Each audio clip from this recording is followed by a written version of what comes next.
বাঘের সম্মুখে প্রায় 15 দিনের মধ্যে পড়তে হয়। মানে প্রতিদিন বাঘের মুখোমুখি হতে হয়? বাঘের মুখোমুখি হতে হয়।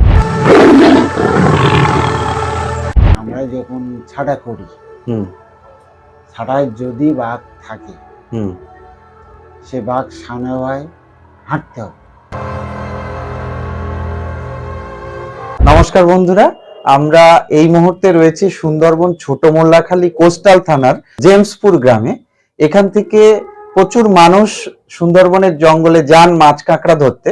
মাছ কাঁকড়া ধরার পাশাপাশি অনেকে কিন্তু মধু সংগ্রহে যান, অর্থাৎ মহলে যান। তো এই মহলে যাওয়াটা আরো বেশি ঝুঁকিপূর্ণ, কারণ জঙ্গলে মধু খোঁজা মানে হচ্ছে বাঘ খোঁজা। তো আমরা এখন এমন একজন মানুষের সঙ্গে কথা বলবো, উনি মহলে যান, দীর্ঘদিন ধরে মধু সংগ্রহের অভিজ্ঞতা রয়েছে, বাঘের মুখোমুখি হয়েছেন উনি অনেকবার। প্রথমে জেনে নেব আপনার নাম। আমার নাম মন্টু সরকার। আপনি তো মাছ কাঁকড়া ধরার পাশাপাশি জঙ্গলে মহলে যান, অর্থাৎ মধু সংগ্রহে যান। তো এই মধু সংগ্রহের যে পদ্ধতি, এই পদ্ধতি সম্পর্কে যদি একটু শুরুতে বলেন। আমি এই 40 বছর মহল করছি। আচ্ছা, প্রতি বছরই যান? প্রতি বছরে যাই। গত 23 সালে আর কি আমরা মহলে গিয়েছিলাম। আমার নৌকায় 10 জন সদস্য আমরা ছিলাম। তো মধু পেয়েছিলাম, খুব ভালো মধু পেয়েছিলাম। আচ্ছা, 3 দিনে আমি মধু পেয়েছিলাম 4.5 কুইন্টাল মধু পেয়েছিলাম। বাপরে বাপ! 3 দিন যেটা বলছেন, একটা নাকি জঙ্গলের ভিতরে 3 দিন ছিলেন? হ্যাঁ, আমাদের 15 দিনে পাস দেয়। আচ্ছা, আমাদের 15 দিন জঙ্গলে থাকতে হয়। কিন্তু অত মধু নৌকোতে রাখার জায়গা কি হয়? হ্যাঁ, ফরেস্টের থেকে ব্যারেল দিয়ে দেয়। আচ্ছা, বাঘের সম্মুখে প্রায় 15 দিনের মধ্যে পড়তে হয়। মানে প্রতিদিন বাঘের মুখোমুখি হতে হয়? বাঘের মুখোমুখি হতে হয়। বাপরে বাপ! তারই ওপরে জীবনটাকে বাজি রেখে আমরা মহল করি ফরেস্টকে মধু দেওয়ার জন্য।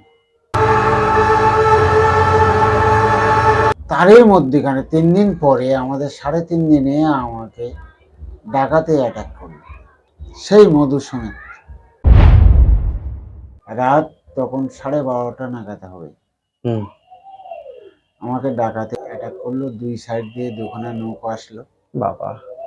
আমরা তো ঘুম চোখে আমাও দিয়ে উঠেছি। ওঠার পরে ওরা আমাদেরকে সবাইকে ব্যারিকেড করে আমাদের মারধর তো প্রথম স্টেপে খুব হয়েছে। বাবা! হওয়ার পরে মধুগুলো সব তুলে নিল। আর ওদের কাছে মেশিন আছে, লর শিক হুল করা আছে। বাবা! আমি বললাম যে আপনাদের কি দরকার আপনারা নিয়ে যান, আমার লোকজনগুলো মারবেন। তো ওরা আমাদের হাল, গেরাপি, ডাঁড়, বুটে সব তুলে নিল। ওমা! এগুলোও নিয়ে গেল? নিয়ে আমাদের একটা জঙ্গলে তুলে দিয়ে নৌকো অন্য জায়গায় বেঁধে রেখে চলে গেল। আমরা তখন রাত 1:30 নাগাদ জঙ্গল থেকে ওই জঙ্গল নদী পার হয়ে ফরেস্টের লোকালয় আমার লোক পাঠিয়ে দিয়ে আমি জঙ্গলে ছিলাম 2 জনকে নিয়ে। আমি 3 জন, আমি আর যেতে পারিনি, আমার দম লেগে গিয়েছিল, আমাকে মেরেছিল বিশাল। আমার 2 দিন ছেলে দিতে পারছিল। ফরেস্ট অফিস থেকে তাও কতটা দূরে ঘটনা ঘটেছে? তা মোটে না হলেও বোটে আসলে অন্তত 3 ঘন্টা লাগবে। বাবা! সমস্ত সবাই এসে আমাকে বেলা 12:30 1টার সময় জঙ্গল থেকে তুলে নিয়েছে। ডাকাতদের দলে কতজন ছিল? 26 জন ছিল। 26 জন? আমি লোকগুলো গুনেছিলাম, 26 জন ছিল। তাদের চেনার কোনো উপায় ছিল না? মুখ বাঁধা ছিল? তাদের ফলস দাড়ি ছিল।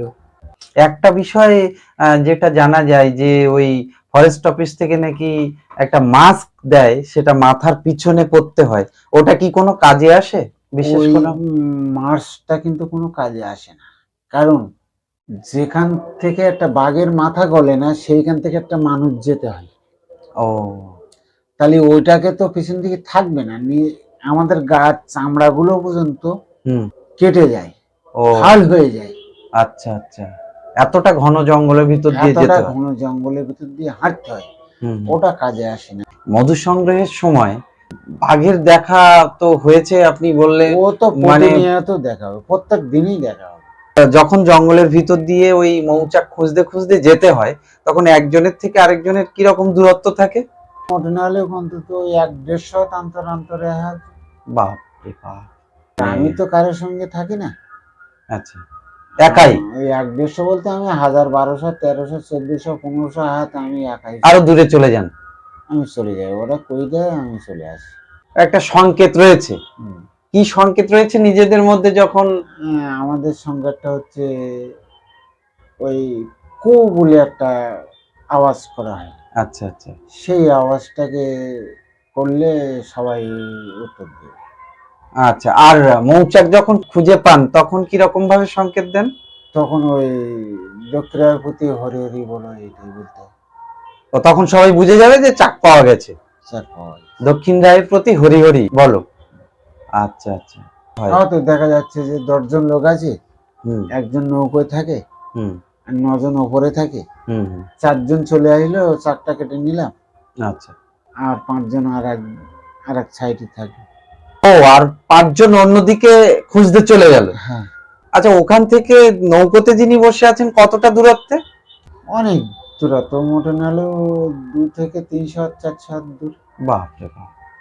আপনারা তো এগিয়ে যান, জঙ্গল বরাবর এগিয়ে যান, আর নৌকোতে যিনি বসে আছেন তিনি বোঝেন কি করে যে আমাকে কতটা এগিয়ে যেতে হবে? নির্দিষ্ট একটা টাইম দেওয়া হয় যে অমুক জায়গার থেকে অমুক জায়গায় যেতে হবে।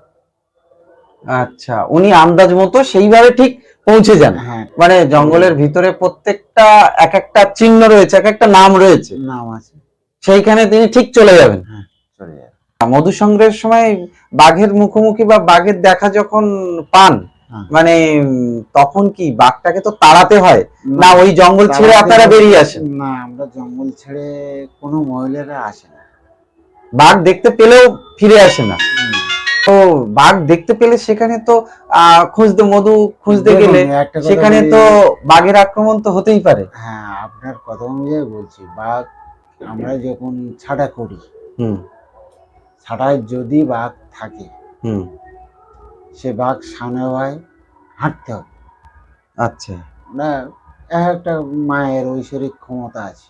হুম আর দ্বিতীয়ত কথা বলি যে আমাদের হাতে যে মধু কাটা হয়, যেটা ওই পাতা মানে হেতালি গাছের যে হুম হুম। পাতাটা তুলে নিয়ে ধোঁয়া করা হয়, মানে বুলেন যেটা? হ্যাঁ, হ্যাঁ। ওরা কিন্তু আগুনের ভয় করে। আচ্ছা। সেটাকে ওইটা যখন আমাদের কাছে থাকে, হুম হুম। বাঘ কিন্তু ভয় করে এটা। ও, ওটা কি জ্বালিয়ে আপনারা হ্যাঁ। সামনের দিকে এগিয়ে যান, তাই তো? না, জ্বালাতে হয় না, যখন মধু কাটা হয় তখন তখনই জ্বালানো হয়? তাছাড়া কিন্তু আর জ্বালানো হয় না। তাও ওটা হাতে থাকলে ওরা দেখে যখন ভয় পায়? হাতে থাকে হুম তখন কিন্তু ওরা হুম মনে করে যে ওটাই হাতে আছে, কারণ হুম। মহলের সময় কোনো মানুষ অ্যাক্সিডেন্ট খুব কম হয়। আচ্ছা আচ্ছা। ওরা আগুনকে ভয় পায় বেশি।